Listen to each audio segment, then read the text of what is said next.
Welcome to Digital Path Academy. আৰু আজি ভিডিঅ'টোত আমি ডিসকাস কৰিম পেৰিছ অলিম্পিক্স আৰু অলিম্পিক্সৰ ওপৰত যেনেকুৱা ধৰণৰ কোৱেশ্চন আমাৰ এক্সামবিলাকত আহিব পাৰে সেইবিলাক টপিক ভালকৈ আজি আমি কভাৰ কৰিম এই ভিডিঅ'টোত ঠিক আছে তো আজি আহক ষ্টাৰ্ট কৰোঁ প্ৰথম পেৰিছ অলিম্পিক্স 2024 পৰা তো পেৰিছ অলিম্পিক্স 2024 আমি যদি চাওঁ কেইদিনমানৰ আগতে আমাৰ হৈ গৈছে আৰু এইটো 33rd নম্বৰ অলিম্পিক্স আছিলে আৰু পেৰিছ অলিম্পিক্স আমাৰ আৰম্ভ হৈছিলে 24th জুলাই আৰু আগষ্টৰ 11 তাৰিখলৈকে আছিলে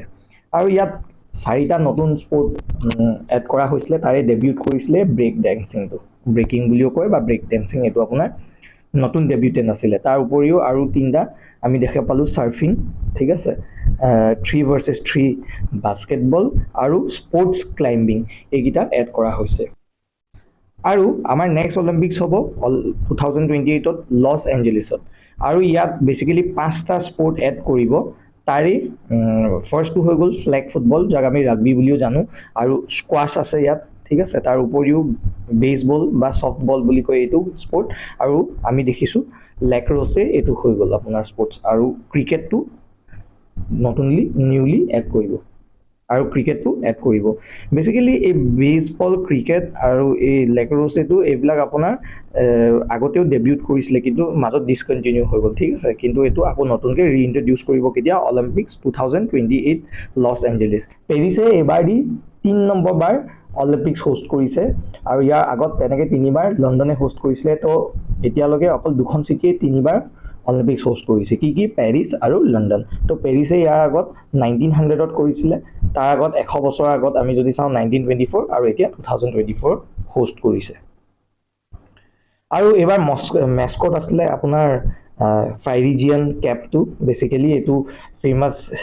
কোনটো সময়ত হৈছিলে এইটো হৈছিলে আপোনাৰ ফ্ৰেঞ্চ ৰেভলিউচনৰ সময়ত য'ত আপোনাৰ ফ্ৰীডম লিবাৰ্টি এইবিলাক ডিনোট কৰে ঠিক আছে আৰু অপেনিং চেৰেমনি আমাৰ ৰিভাৰ চেইনত হৈছিলে আৰু অলিম্পিক হিষ্ট্ৰীত ফাৰ্ষ্ট টাইমৰ কাৰণে এই পেৰিছ অলিম্পিক্সতে আপোনাৰ ট্ৰেডিশ্যনেল ষ্টেডিয়ামত বেচিকেলি আপোনাৰ অপেনিং চেৰিমনি হোৱা নাই নহ'লে চব ট্ৰেডিশ্যনেল ষ্টেডিয়ামবিলাকতে আমি দেখি পাওঁ চেৰিমনিবিলাক হয় এইবাৰে প্ৰথমবাৰ আমি আউটডোৰত আমি বেচিকেলি দেখিছোঁ য'ত ষ্টেডিয়াম এটাৰ বাহিৰত আপোনাৰ অপেনিং চেৰিমনি হৈছিলে ক'ত হৈছে মনত থ'ব ৰিভাৰ চেইন ঠিক আছে এইখন ফেমাছ আমাৰ ৰিভাৰ চেইন আমি দেখি পালোঁ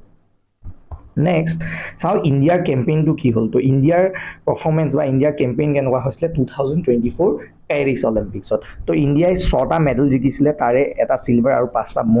ব্ৰঞ্জ জিকিছে আৰু ইণ্ডিয়াৰ পজিশ্যনটো আছিলে 71st পজিশ্যন তো এই বস্তুটো এক্সামত আপোনালোকৰ আহিব পাৰে আৰু ইয়াৰ ফ্লেগ বিয়াৰ আছিলে PV সিন্ধু বেডমিণ্টন খেলে তেওঁ আৰু শৰদ কমল তেওঁ টেবল টেনিছ খেলে তো PV সিন্ধু আৰু শৰদ কমল আমাৰ ইণ্ডিয়াৰ ফ্লেগ বিয়াৰ আছিলে অপেনিং চেৰেমনিত আৰু ক্লজিং চেৰেমনিত ফ্লেগটো আপোনাৰ বেচিকেলি কেৰি কৰিছিলে কোনে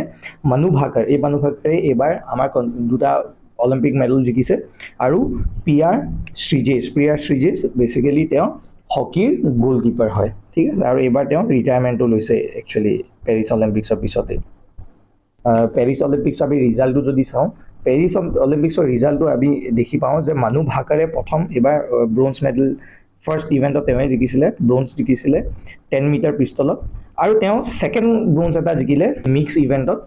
ব্ৰঞ্জ মেডেলে জিকিছে তেওঁ কাৰ লগত সৰবজোত সিঙৰ লগত তো সৰবজোত সিং আৰু মানু ভাকাৰে মিক্স যোনটো 10 মিটাৰ এয়াৰ পিষ্টল হ'ল তাত মিক্স ইভেণ্টত জিকিছে তো মানু ভাকাৰে ফাৰ্ষ্ট ইণ্ডিয়ান যোনে এখন অলিম্পিক্সতে দুটা বেচিকেলি মেডেল জিকিছে হয়নে আৰু নেক্সট আমি চাওঁ আমাৰ থাৰ্ড মেডেলটো আছিলে স্বপ্নীল কোশালে তেওঁ বেচিকেলি ব্ৰঞ্জ জিকিছে 50 মিটাৰ এয়াৰ পিষ্টল ৰাউণ্ডত ঠিক আছে আৰু আমাৰ হকী টীমে ব্ৰঞ্জ জিকিছিলে স্পেইনৰ এগেইনষ্টত 2-1 আৰু হকীয়ে আমি দেখিছোঁ যে হকী ইভেণ্টটোৱে চবচে বেছি আমাৰ মানে মেডেল আনিছে এতিয়ালৈকে এইটো হকীৰ 13 নম্বৰ মেডেল আছিলে আৰু ফেমাছ আমাৰ নীৰজ চোপ্ৰা যোৱাবাৰ যোনে গ'ল্ড জিকিছিলে টকিঅ' অলিম্পিক্সত তেওঁ এবাৰ চিলভাৰ জিকিছে জেভলিনত আৰু আমন শ্বেৰাৱত বেচিকেলি তেওঁ য়ংগেষ্ট হয় at the age of 21 years 24 daysত তেওঁ তো য়ংগেষ্ট ইণ্ডিয়ান যোনে আপোনাৰ পিছত তেওঁ ব্ৰঞ্জ জিকিছিলে ফ্ৰী ষ্টাইল ৰেচলিঙত ঠিক আছে আৰু বিনেশ ফোগাটৰ কেছটো আমাৰ খুব নিউজত আহিও আছিলে বিনেশ ফোগাট বেচিকেলি তেওঁ ডিছকুৱালিফাই হৈ গৈছিলে তেওঁ গ'ল্ড মেডেল মেটচ আছিলে আৰু 100 গ্ৰামছ বেছি অভাৰৱেইট হোৱাৰ কাৰণে তেওঁ বেচিকেলি তেওঁক ডিছকুৱালিফাই কৰা হৈ গ'ল তো খুব নিউজত আছিলে এইটো আৰু নেক্সট আমি যদি চাওঁ ইয়াত আমাৰ ইণ্ডিয়াৰ পিনৰ পৰা অল্ডেষ্ট প্লেয়াৰ আছিলে ৰোহন বপনা বেচিকেলি তেওঁ টেনিছ প্লেয়াৰ হয় 44 years হৈছিলে তেওঁ ঠিক আছে আৰু আমাৰ য়াংগেষ্ট প্লেয়াৰ হয় আপোনাৰ ধিনিদি দে সিংহু তো তেওঁ য়াংগেষ্ট প্লেয়াৰ হয় মাত্ৰ 14 বছৰ বয়স তেওঁ সুইমিঙৰ হয় ঠিক আছে আৰু আমাৰ ইণ্ডিয়াৰ টৰ্চ বিয়াৰ আমি যদি চাওঁ পেৰিছ অলিম্পিক্সৰ আমাৰ অভিনৱ বিন্দ্ৰা হয় আৰু ইনফেক্ট তেওঁক এইবাৰ অলিম্পিক অৰ্ডাৰ এৱাৰ্ডটো দিয়া হৈছে অলিম্পিক অৰ্ডাৰ এৱাৰ্ডটো হাইয়েষ্ট এৱাৰ্ড হয় বেচিকেলি কি হয় ইণ্টাৰনেশ্যনেল অলিম্পিক কমিটিয়ে দিয়ে এইটো ইয়াৰ আগত ইণ্ডিয়ান আপোনাৰ ইন্দিৰা গান্ধীয়ে এই এৱাৰ্ডটো পাই থৈছে ঠিক আছে তো অভিনৱ বিন্দ্ৰাৰ আগত ইন্দিৰা গান্ধীয়েও এই এৱাৰ্ডটো পাই থৈছে তো আমাৰ অলিম্পিক ৰেকৰ্ডছ কি আছে আমি যদি চাওঁ আমাৰ ভাল ৰেকৰ্ড তো অলিম্পিকৰ ভাল ৰেকৰ্ড হৈ গ'ল আমাৰ মেইনলি সুশীল কুমাৰ তেওঁ ফাৰ্ষ্ট ইণ্ডিয়ান আছিলে যোনে দুটা অলিম্পিক মেডেল জিকিছে তেওঁ বেইজিঙত ব্ৰঞ্জ জিকিছিলে আৰু চিলভাৰ জিকিছিলে তেওঁ 2012 লণ্ডন অলিম্পিক্সত ঠিক আছে ৰেছলিঙত তেওঁ জিকিছিলে আৰু খুব দুখৰ কথা যে তেওঁ এতিয়া জেলত আছে মাৰ্ডাৰ কেছ এটাত ঠিক আছে সুশীল কুমাৰ আৰু তাৰপৰা আমি দেখা পাওঁ পি.ভি. সিন্ধু এইবাৰ আমাৰ ফ্লেগ বিয়াৰ আছিলে বেচিকেলি অপেনিং চেৰেমনিত আমি অলৰেডি দেখিলোঁ পি.ভি. সিন্ধু বেডমিণ্টনৰ আৰু তেওঁ ফাৰ্ষ্ট ইণ্ডিয়ান ৱমেন যোনে দুটা অলিম্পিক মেডেল জিকিছে ফাৰ্ষ্ট ইণ্ডিয়ান ৱমেন ঠিক আছে আৰু তেওঁ ইনফেক্ট য়াংগেষ্ট আছিলে ইয়াৰ আগৰলৈকে একচুৱেলি এইবাৰ আপোনাৰ অলৰেডি দেখিলোঁ আমান শ্বেৰাৱতে খুব কম বয়সত 21 বছৰ বয়স তেওঁৰ 21 বছৰ 24 দিন আছিলে এওঁৰ তাতকৈ অলপ বেছি হৈছে ঠিক আছে কিন্তু য়াংগেষ্ট ফিমেল হিচাপে এতিয়াও পি.ভি. সিন্ধুৱে হয় ঠিক আছে আৰু তেওঁ ৰিঅ' অলিম্পিক্সত চিলভাৰ জিকিছিলে আৰু ইনফেক্ট টকিঅ' অলিম্পিক্সত তেওঁ ব্ৰঞ্জ জিকিছিলে ঠিক আছে আৰু মানু ভাকাৰ আমি দেখিছোঁ ফাৰ্ষ্ট ইণ্ডিয়ান যোনে এটা অলিম্পিক্সতে দুডাল মেডেল জিকিছে হয়নে আৰু তেওঁ দুটা ইভেণ্টতে ব্ৰঞ্জ পাইছে এইবাৰ আৰু নীৰজ চোপ্ৰা আমি যদি চাওঁ ছেকেণ্ড বেচিকেলি মেল তেওঁ এথলিট হয় যোনে দুটা মেডেল জিকিছে এট দ্য অলিম্পিক্স ঠিক আছে তেওঁ টকিঅ' অলিম্পিক্সত গ'ল্ড জিকিছিলে আৰু চিলভাৰ আমি দেখা পাওঁ